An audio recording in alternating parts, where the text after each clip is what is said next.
The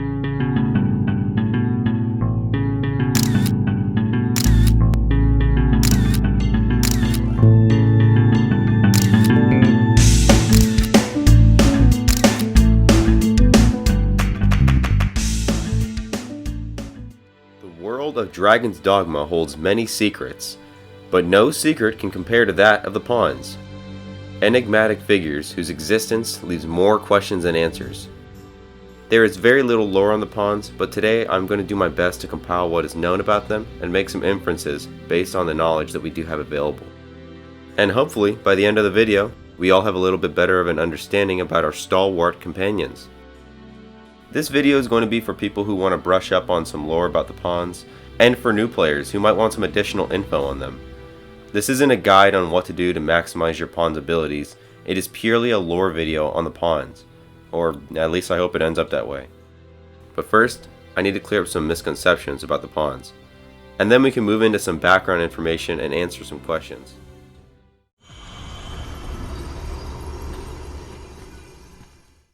First misconception is that they have no emotion. I think this is a pretty common misconception that pawns have no emotion. I see it time and time again. It's listed on the wiki. People commonly use emotionless as a word to describe the pawns, when this just isn't the case. As most players probably know, the pawns often express themselves in a variety of ways. The pawns laugh, express their disapproval, and are seen being quite excited over things. Where this misconception stems from is most likely the confusion around the pawn's lack of free will, and it gets misinterpreted as the pawns being hollow husks of some sort, devoid of any human traits.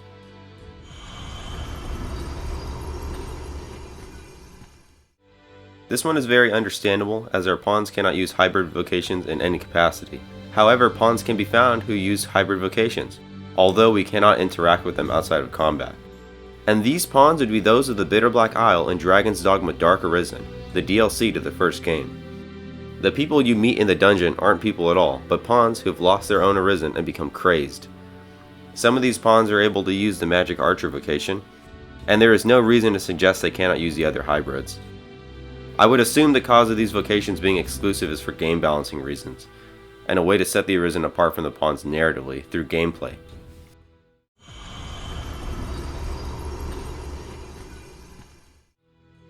The Arisen is made out to be a force to be reckoned with, given vitality and strength far outclassing any normal human, but the pawns are actually quite similar in strength to the Arisen. They can do everything the Arisen can do, and boast similar stats and stat growth. So it's only fair to assume their power rivals that of the Arisen.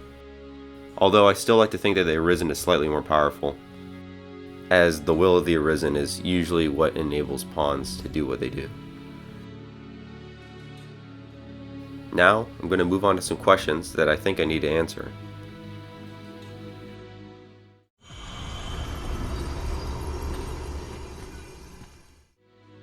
The pawns are similar to humans, but are not real humans.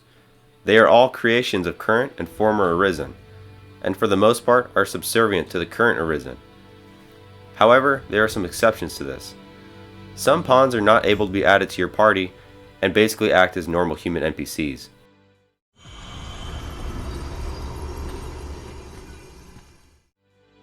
As previously stated, the pawns are created by an Arisen, without exception. It can be assumed that pawns are created by material in the Rift. This would make sense since pawns can die and must be brought back at a Riftstone, implying that whatever they are made of can only be found in the Rift. The vendor next to the main Riftstone in Vernworth in Dragon's Dogma 2 even sells a dust made of Rift crystals to change inclination. This could be the very material pawns are made of, and is used to incite change in the pawns.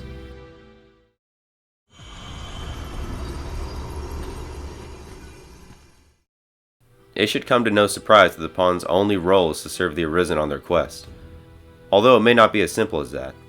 So, spoiler warning for a quest ending in Dragon's Dogma 1 that, if you are planning on playing, would be better experience in-game rather than on a YouTube video.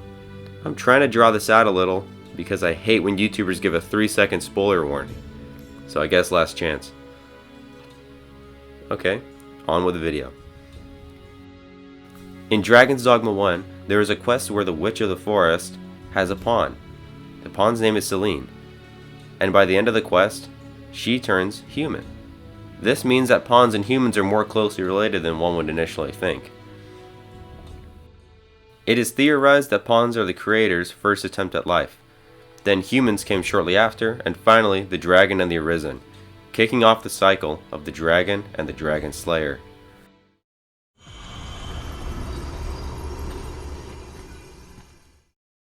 No, pawns do not age. Similar to the Arisen, pawns will live an indefinite amount of time. Every pawn who has existed will exist until the end of time. Although the ending of Dragon's Dogma 2 can raise some questions about whether or not that is still true.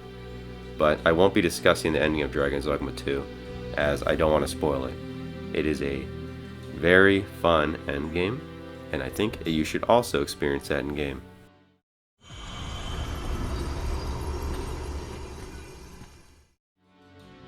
Now I want to move on to some fun facts, because I love facts, I guess. First fact: pawns are cool. Second fact: pawns are also referred to as myrmidons. Funny name. Which is a fancy word for lackey or subordinate. It was also used as a name for soldiers of Achilles, which mirrors how our pawns follow us into battle like they did with Achilles. Third fact: as I found out, pawns take you throwing someone on the ground as a cue to murder them. So be careful throwing characters unless you want to burn a wake stone or go back in your save.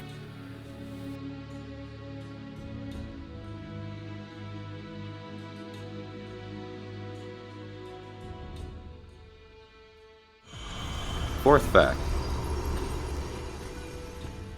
Capcom recently released a ton of official pawns. These pawns are based on YouTubers and content creators. There are so many pawns they made for this. If you've seen some names of pawns and recognize them, this is your answer. I personally saw Asmongold.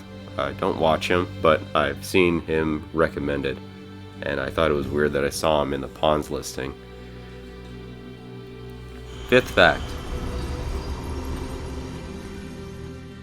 although pawns cannot be your beloved, they can still gain affinity with you. One of the weirder ways you can gain affinity with them is by giving them a haircut. Sixth fact: and this one is a thank you to Ninja Frog, but it's the returning feature of Piggy Catch, although it can be any animal you want. Pick up a piggy and throw it to your pawn.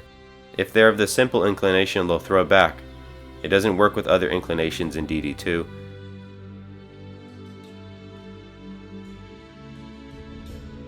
Although in DD1, you could throw with any pawn and they would throw it back.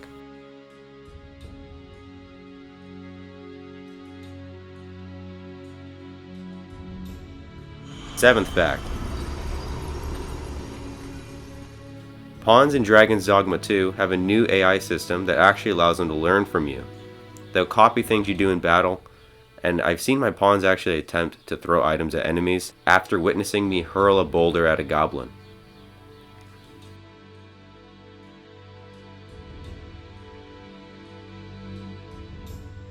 Eighth fact: pawns are cool. And I think that about covers everything that I thought was notable. Surely I missed some information, but hopefully I got all the major lore of the pawns. There is seriously a criminally low amount of lore to read online about this game. There are so many things I'd want to read up on, but when you do a search, basically nothing comes up. If Dragon's Dogma released a guidebook or info book, I'd definitely buy it. Might have made this video a little bit easier, to be honest. But anyways, that's going to do it for now. Let me know anything about the video in the comments, especially anything I missed. Bye bye.